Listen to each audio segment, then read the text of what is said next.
right, we should probably get started.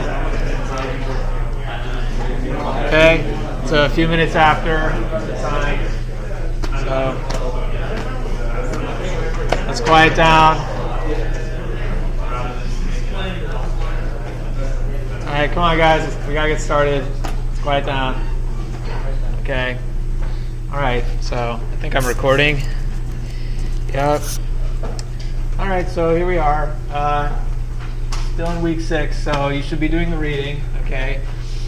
Hopefully you've done it by now, but don't forget to do the reading. I'm not going to go over any more of it in class probably. So we covered a little bit of the set stuff, but then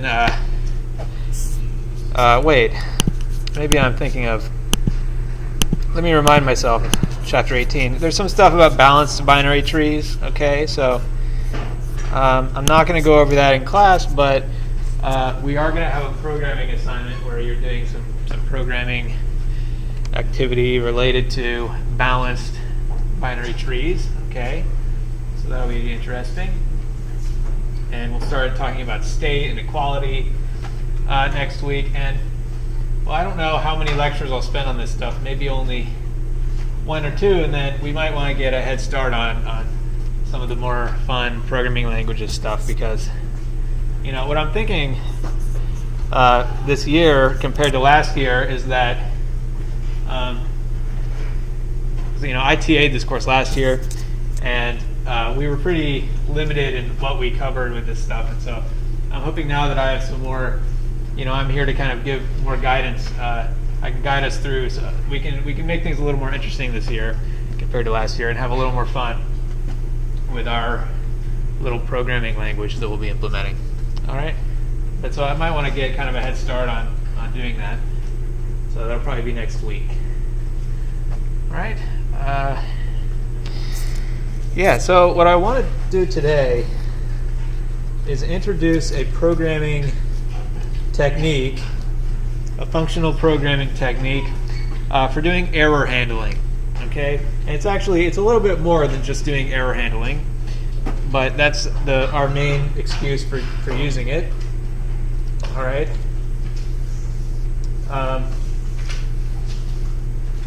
Yeah. So I guess what I want to do is start by looking at part of our last homework.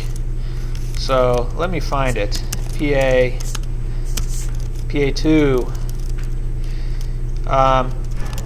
So we had this data type for arithmetic expressions called exp. Okay, it's short for expression, and it had 3 constructors, right? We had enum, that's where it just holds a number, and then there's a plus constructor with 2 sub-expressions, and a div constructor with 2 sub-expressions. All right, and so yeah, this is our first look at what you would call abstract syntax for. You could call this a programming language. It's a very small language of expressions. It's an expression language. Okay, so this is like an internal data structure for representing little expressions that might look like 5 plus 3. Okay, that would be this would be e plus enum 5 enum 3. Okay, so this is how we're representing expressions like that as a pirate data type. Okay, or if you wanted to be more interesting, you could say, well, it's 5 plus 3 divided by 3, and that would be ediv. Okay, with the plus on the left and a 3 on the right. Okay. And so it's a recursive data type, and so you could have sort of arbitrarily complicated expressions, and it could always be represented in this way. All right, and so then I asked you to write an evaluator that just kind of computes the result of an expression. So I think the idea, eval took an exp and produced a number. Right, so let's do calling this file option.r, okay, and we'll see why in a minute. All right, what's the problem? Oh, okay. And then, this was a fairly straightforward exercise. where you just do, it's a recursive function on the expression, and the enum case. Okay, so evaluating a number is very easy, and in the plus case, well, you just kind of recursively evaluate the left sub-expression and the right sub-expression. So you can do that, of course, and then do something. You'll get a number for the left and a number for the right, and so you can just add them together, and that'll be the result. Okay. Maybe I should. Let's copy the test cases.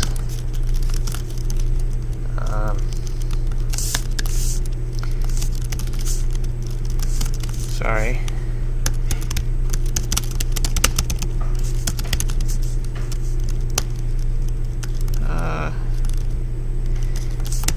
There we go. Okay, and then in the div case, it's very similar. Of course, you can recursively evaluate both sides, and then there is this issue. You could just do the division, and I think we pass all the tests when we do this, because of this thing where when you divide by 0, Pirate just kind of does the right thing automatically. Okay, of course the intended solution was more like to evaluate the right side, and if it's equal to 0, then raise division by 0, else do the division.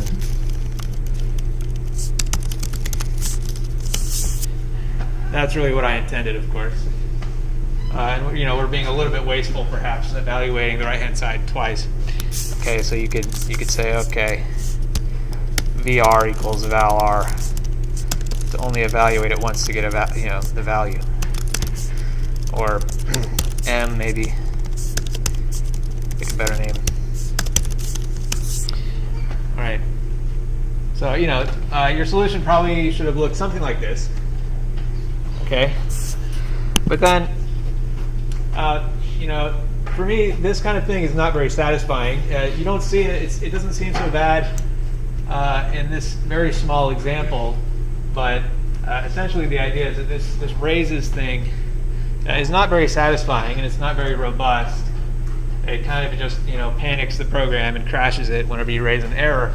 So what if you were writing some other function that called this evaluator to evaluate stuff, and you didn't want to just crash the whole program when a division by 0 occurs. You'd rather just kind of, you want to be able to catch the error and recover somehow. And Pirate doesn't allow you to do that. You can't catch errors, I don't think. Okay.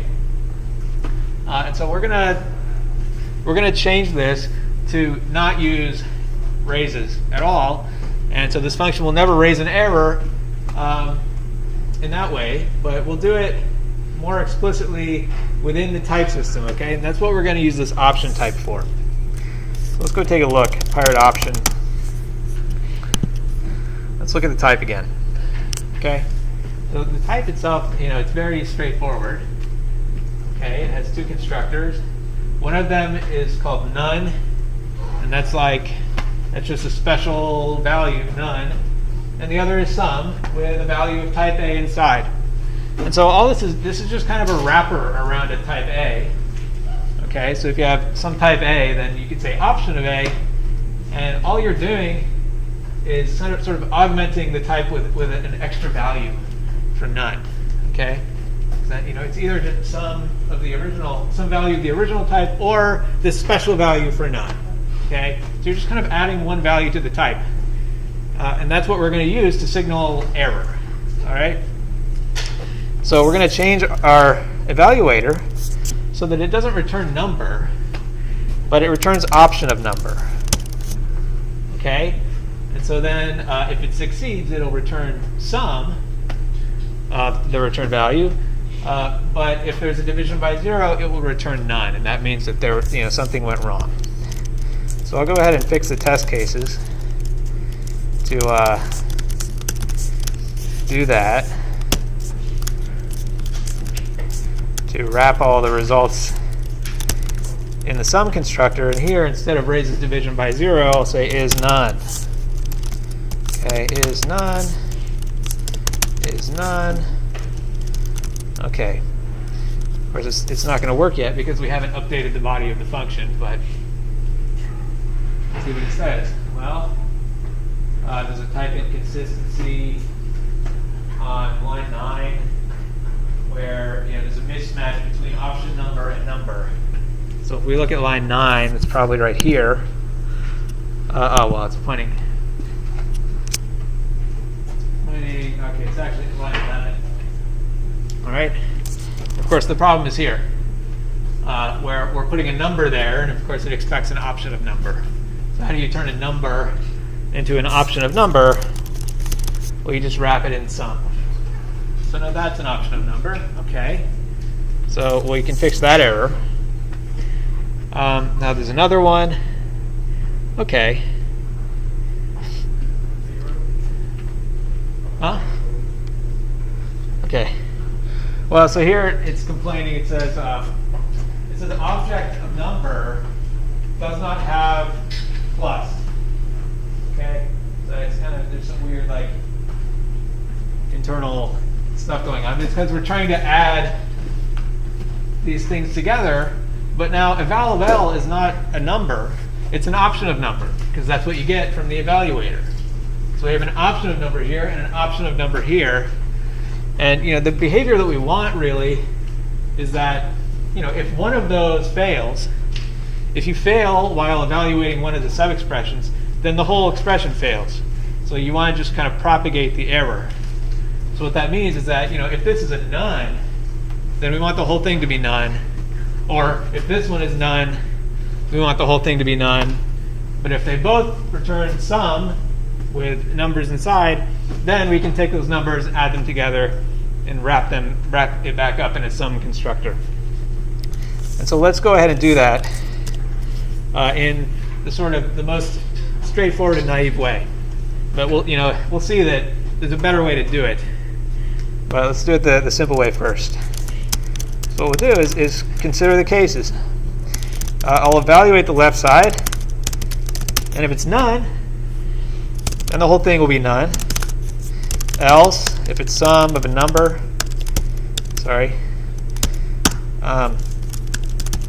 then we'll do the other one. Evaluate the right-hand side. If it's none, the whole thing is none. Else, if it's sum. Now, in this situation, they were both sum, and the numbers were n and m. So we can take n and m, add them together. Whoop. Okay, and put it in the sum constructor, and that'll be it. Okay, so yeah, this is kind of clunky. Okay, the original, this is way more code now than the original thing, and so it's not very nice. But at least this should be correct, right? Where we're doing the logic correctly, I believe. And so now we have to do something similar for ediv. So I'll go ahead and copy it down here. Okay, again, if either one of them is none, then the whole thing should be none. And then whenever they both succeeded, then we'll want to do that check for 0, for dividing by 0. So if m, which was the right-hand side, is 0, then we don't raise an error this time. We'll just return none. Okay? Else, do the division and wrap it in the sum constructor. Let's see if this works. Okay, we're passing the test. Okay, so at this point, we've successfully rewritten our function to use the option type. All right, instead of raising an error. And so now, a user of this function is able to recover from an error if it occurs. Okay, they will just call eval on the expression and then, see if the result was none or sum of a number. Okay, but yeah, obviously this is pretty messy, and you could imagine. I mean, what if there were more than two things? then you'd have, you've got this indentation nested cases, and you'd have to do this for every single one, and it could get really ugly and annoying pretty quickly. So this is where there's a trick. Okay, there's a technique to improve the situation. Well, there's more than one. Okay, and this is a common thing. So this is not something that's like unique to Pirate only. Okay, and so one of the reasons that I want to cover this and introduce this technique is because it's actually, this is like the standard way of doing error handling in Rust, for example.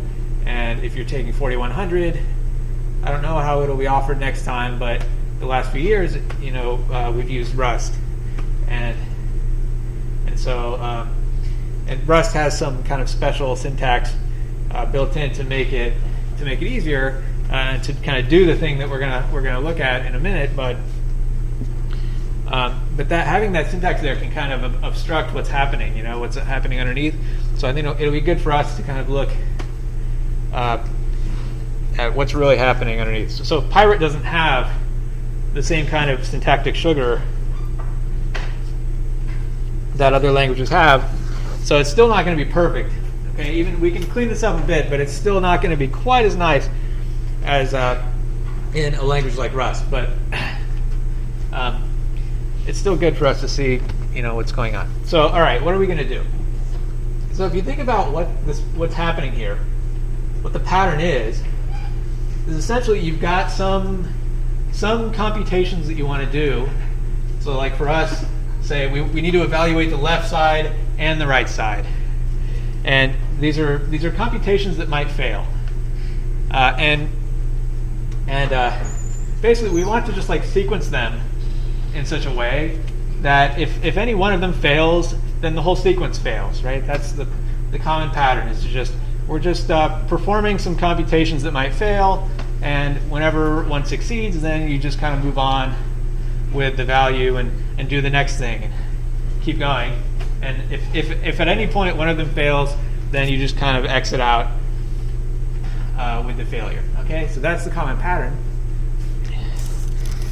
So I'm going to introduce a function that I'll call seek. Okay, seek, and let's see. It will be polymorphic. Okay, pretty general. And what we'll make it do is take, for one of its arguments, an option of A. Okay, and then in the second argument, a function, I'll call it K, from A to option of B. Okay, and so this is how we're going to do this sequencing. Okay, the idea here is you give seek an option of A on the left, and then like a continuation function on the right. So the idea is, well, if this option is none, the whole thing should be none.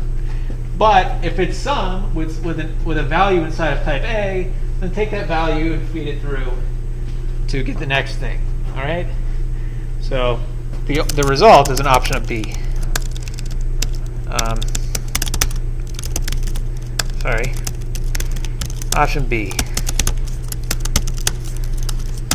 Let's check that it type checks. Okay. Okay, so this is going to be our basic function for kind of chaining these optional computations together.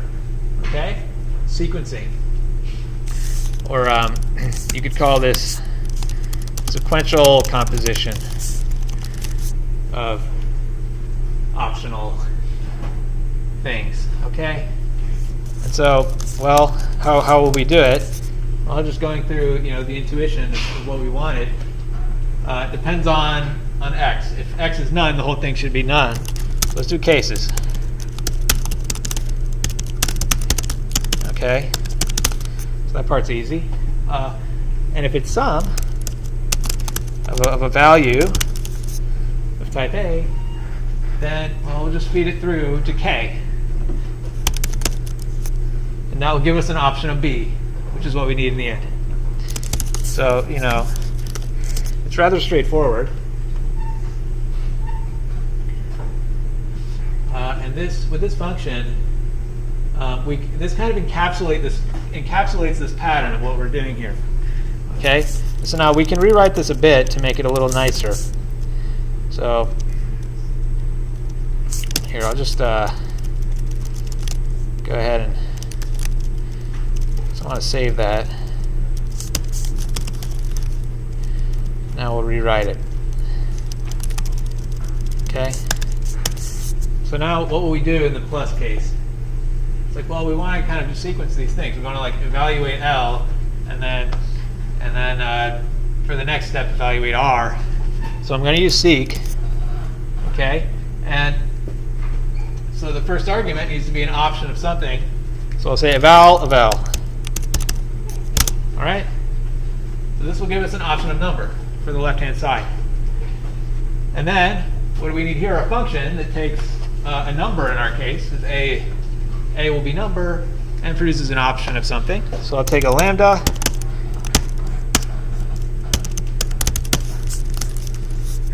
like this. Okay, so this is like all we're doing is saying, okay, do eval L, and then if it succeeds, take the number n and continue to do something else. All right? But if it fails, if it returns none, this whole thing will return none. It's sort of short circuits without continuing. Okay? So now that we're in here, well, now we can move on and do the next thing. We need to evaluate R. Okay, so I'll put another seek. We'll evaluate R. And then we'll do the same thing. Sorry.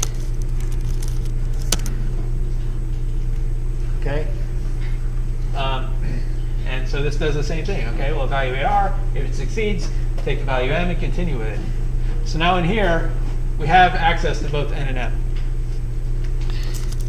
So we can go ahead and do that. Okay. Now it works.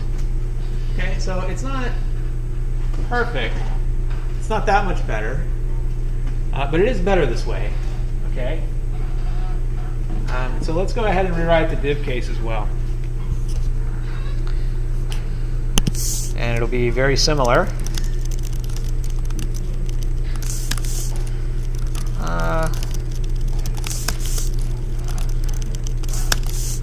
Something like that. Okay. Okay, where it's, we're doing the same thing and just sequencing the evaluation of the left and then the right, and then checking for division by 0. Okay, so this is a use of a higher order function. Seek here is a higher order function because one of its arguments is a function, and we're taking advantage of that to be able to do this sequencing of optional values. Okay. So this is the basic tool here for doing sequential composition.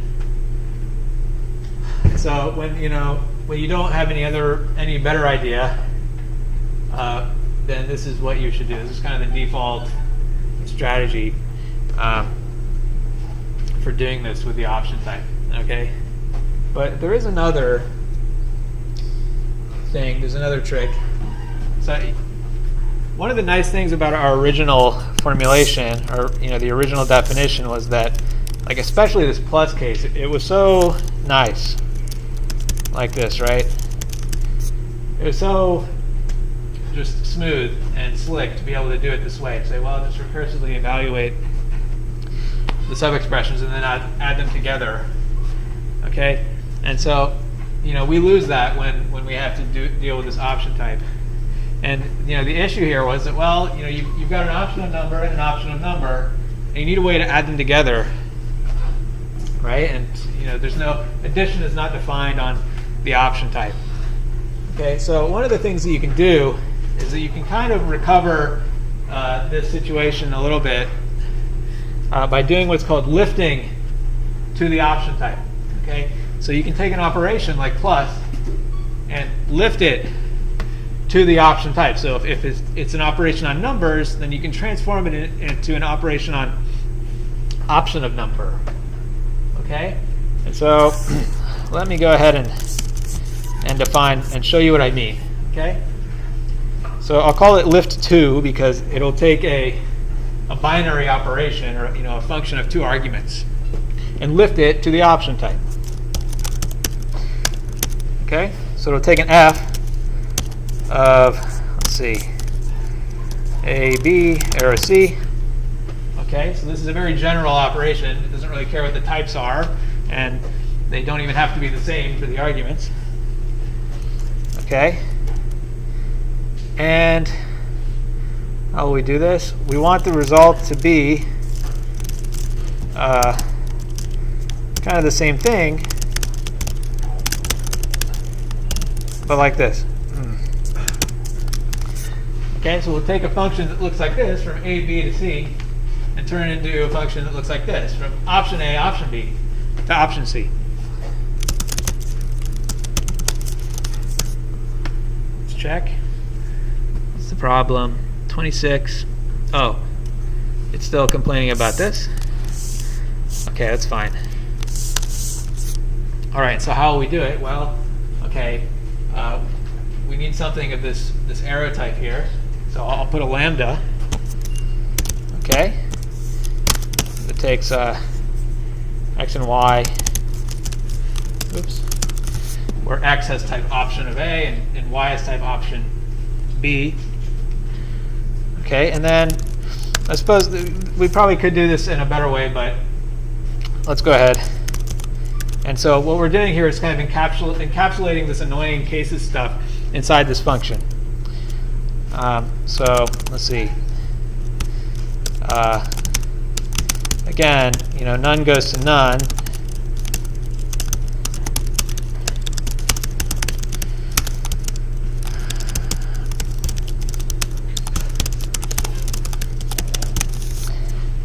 Okay, so and then when we're in this situation, we could have used seek here actually. Now that I think about it, that would have been nicer. Maybe we'll do that instead. Seek x lam a, seek y lam b,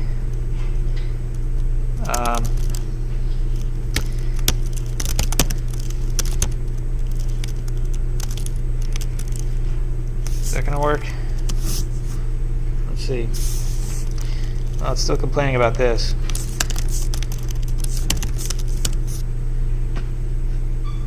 Okay. All right, so you don't have to worry too much about the code here, although it's fairly straightforward. But you really can understand what this function does just by looking at the type, right?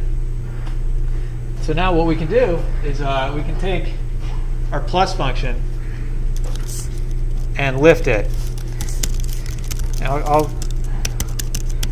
so plus is an operator. It's not actually a plain old function. So I'm just going to introduce one. Okay, all this does is add the numbers. Okay, and so now we can kind of get back to where we started by just lifting this plus function to the option type and applying it to L and R. So say lift2 num plus LR. Okay, well, what's wrong?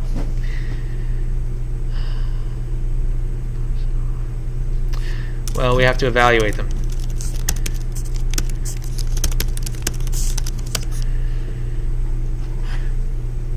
Okay, so this is a nice little trick for kind of cleaning it up. Now, I don't expect you right away to have a really firm grasp on what's going on here. So it might take some time to wrap your head around it. So that's why I wanted to introduce it early and get us used to it. So you don't have. This is like an extra trick that you can do, but really the core thing here is the seek function. Okay. And so we're going to be making use of this in the future when we're doing our parser and interpreter and type checker, because those are all things that could possibly fail. Okay, so we're going to be using something like the option type.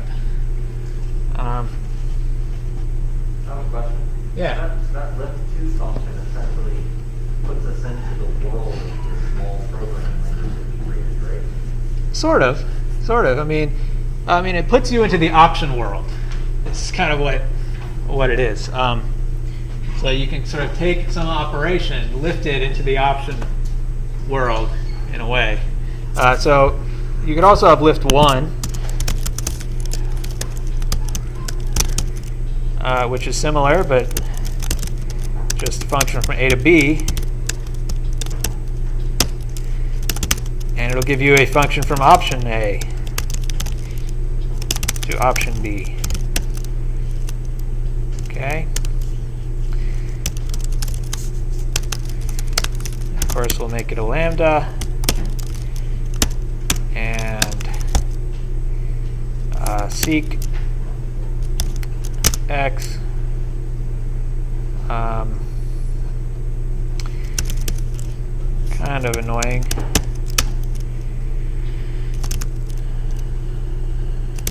FA, right.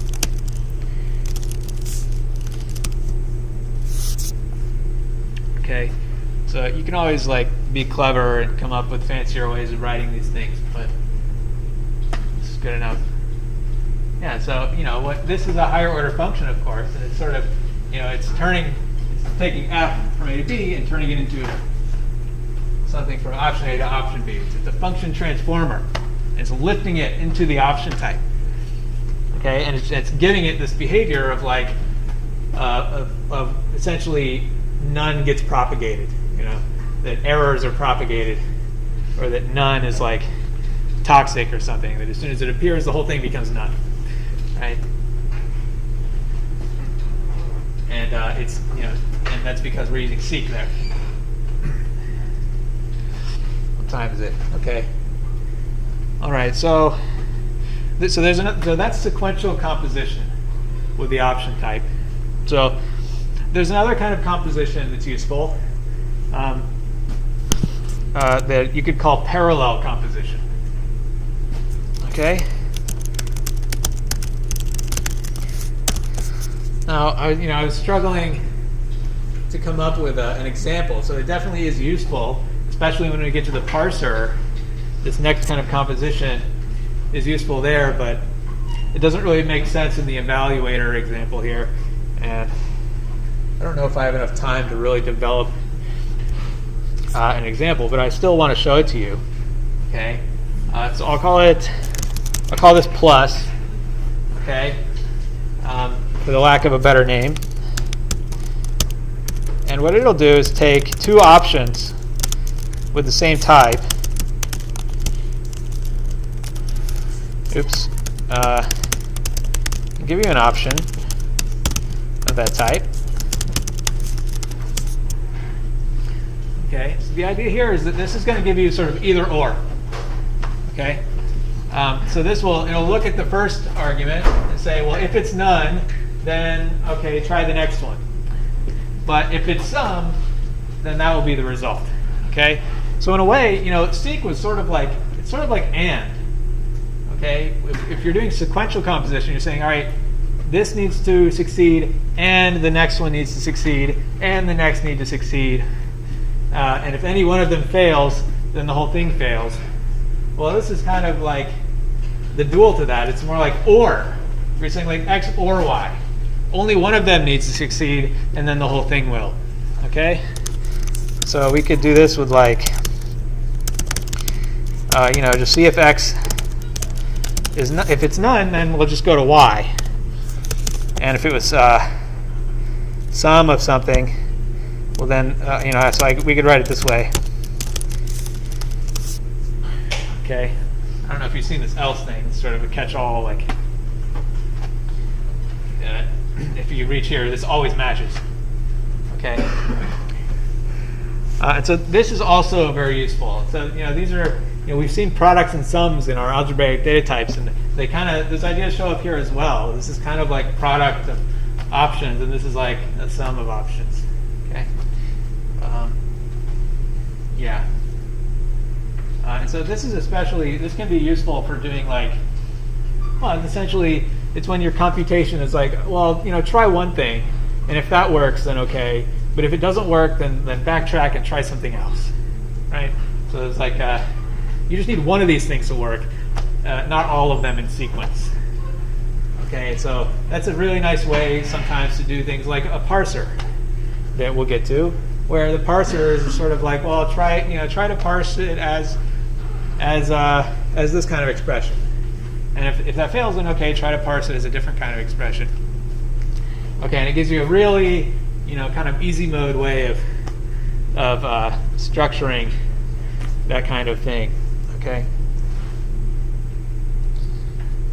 Okay.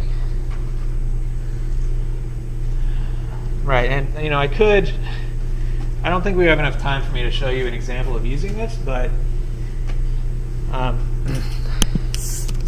guess I can at least show you. So sometimes you want to generalize from the binary case where this only takes 2 arguments, where you want something similar, but it takes like a list of options and just picks the first one that succeeded. Okay, so I would call that choice.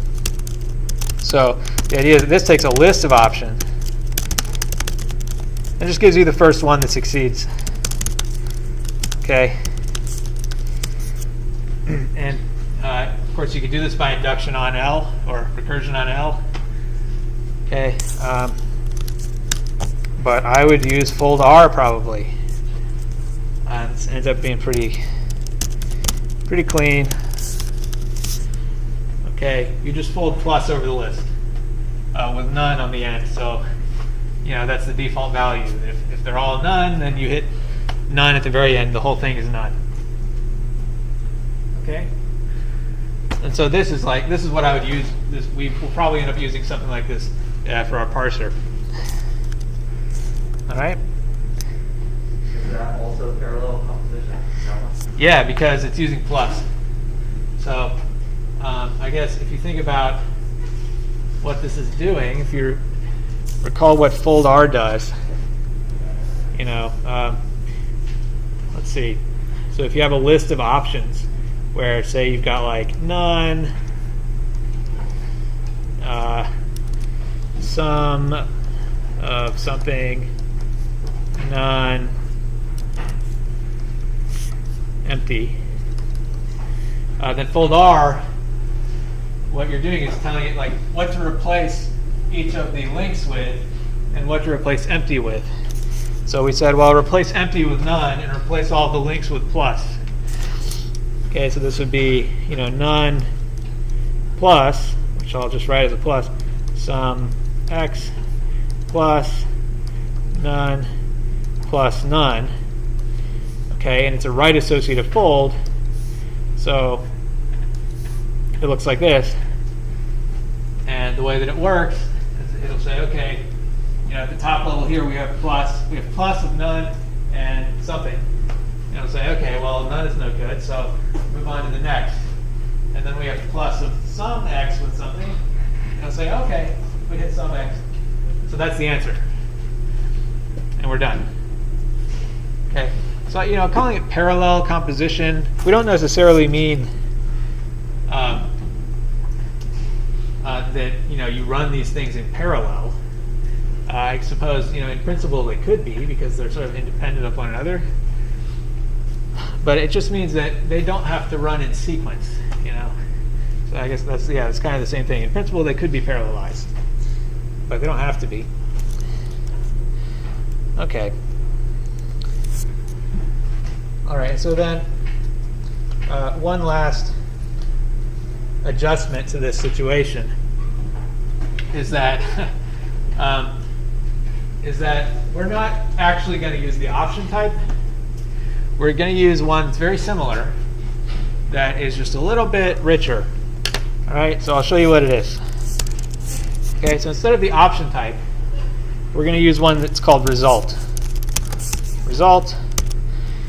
And I'll call the type parameters R and E. Okay? And so it's very similar. It will have 2 constructors. But it's basically, instead of none, we'll have what we call the error constructor that actually has a value inside. Okay? A value of type E. So I'm calling it E because it's like the error type. Okay?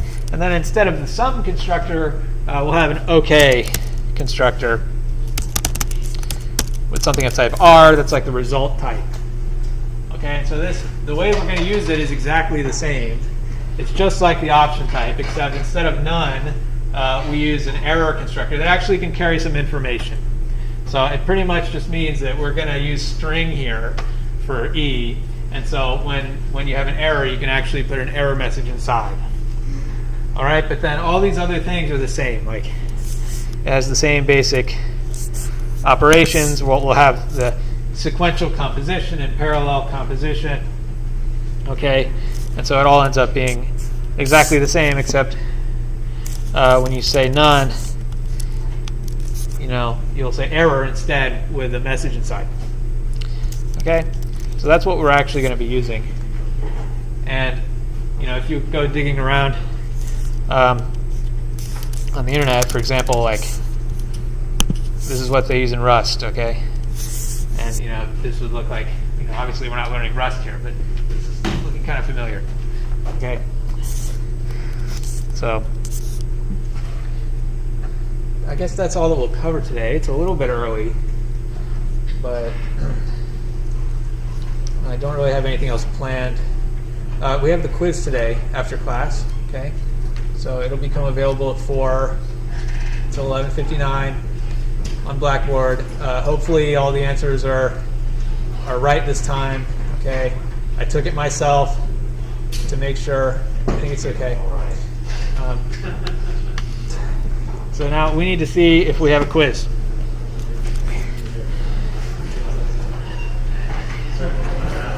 Okay.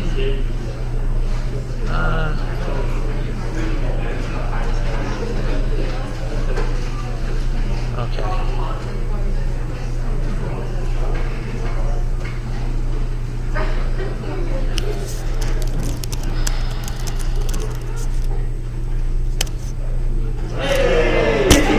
All right. See you next week.